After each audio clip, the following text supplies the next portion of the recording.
Well, we're here, State 25. Just got done playing Golf Course 25, and we're in front of one of your favorite places. It is. Culver's is my favorite place for frozen custard, and obviously I've had quite a bit. This was filled with 4 scoops, and it's no longer here. So I finished that in about 6 or 7 seconds. It was amazing too. It was amazing. But speaking of amazing, great golf today. Stonebridge Golf Club. We had a grand time. But more importantly, we met some amazing people out on the golf course. We did. We met Dave Horstman, a PGA pro, and he is currently battling prostate cancer. What a very inspirational story from him. I mean, it was an emotional time talking to him, but he's got such a positive attitude. It re-energizes me to keep going. February 15th is when I found out that I had cancer. Like I said, never felt sick, never felt bad. Went in routine checkup, and my PSA had jumped a point, so did the biopsy.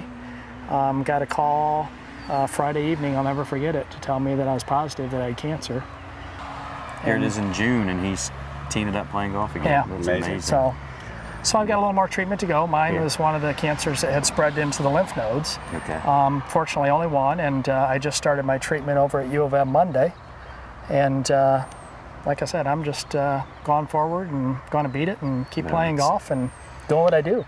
I do have an aggressive cancer, but like I said, the other thing that I can relate it to golf is, you get what you think. I mean, you're a golf pro, Sure. You stand on the tee, you think that you're going to hit a good shot, you'll probably hit a good shot. You question that you'll make the putt or not, you probably won't make the putt. Well, I find cancer the same way.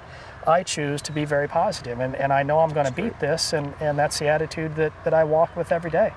Personally, thank you guys, because we got to find a cure, number one, and the way to do it is get people involved and get guys out there going to their docs and doing the simple things like just getting the blood test and the PSA checked, and we tend to think of it as an older man's disease, and I'm proof it's not just the old guys, it's the young guys too, and we just got to get on top of it. And the test that you had done, it was just a blood test. Just a simple blood just test. Go in, just pull the blood. It's a PSA test. It doesn't hurt. There's no pain. I mean, if you don't like needles, turn your head. Right. They send it into the lab and come back, and if the levels are a little high, they'll go further. But it's as easy as it gets, the test. My first event, Craig, I played in was 2 weeks ago, and you'll love it.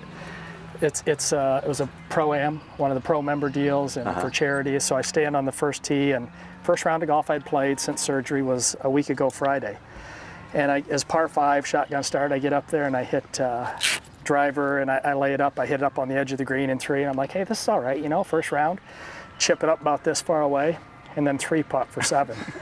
And I walked off the green. In the past you'd probably be frustrated and angry, and I just walked off the green, and I'm going, this is great. I'm playing golf again. Playing golf. Exactly. And it's a whole different attitude. You have a completely different outlook. You look at it, and the golf shot isn't so important anymore. I still love it. Yeah. But and I think I'll play better.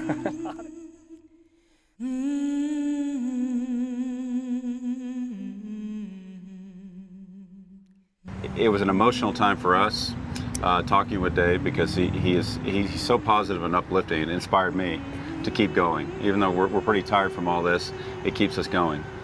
And then joining us before Dave got there was Rob Snyder, one of the golf professionals. And his mom battled breast cancer. She's a breast cancer survivor for 11 years.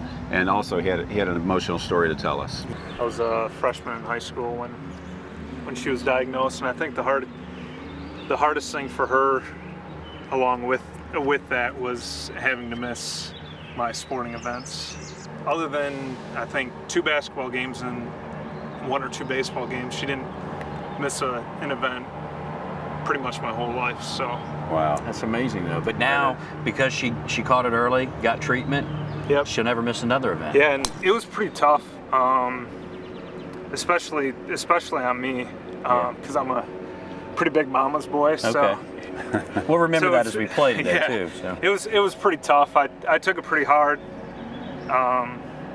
but my mom and my dad were pretty strong about it, and reassured us that everything was going to be okay. And that's great. Because they caught us so early. That's great. He was a fine young man. I wish him all the luck in the world in the PGA. And then we went over to Dr. Gruber's lab. Yes, they're one of the top melanoma research labs in the country and got some great information from them. But I think it's also worthwhile for people to know kind of what are the features that would make you suspicious to say, okay, when do I go to the dermatologist to take a look at something? So let's just review some of the features that we know about that make us think about what's a funny looking mole. And I think there are 4 things to keep in mind. A, B, C, D. Asymmetry. Do you see a mole that has kind of some asymmetry to it? It's not a perfect circle. Right. Do you see an irregular border or something with a jagged edge to it? The C is for color, and when you see a really dark black color, or specifically a color that's not the same as all the other moles on the body, that's something that would bring that one to our attention as well. And sometimes if you see different colors within the lesion, that's also helpful to recognize. And the last thing is actually diameter. Now certainly there can be small melanomas, but the ones that we worry about the most are greater than 6 millimeters. Now, how do people know what 6 millimeters is? It's actually pretty easy. It's the size of a pencil eraser.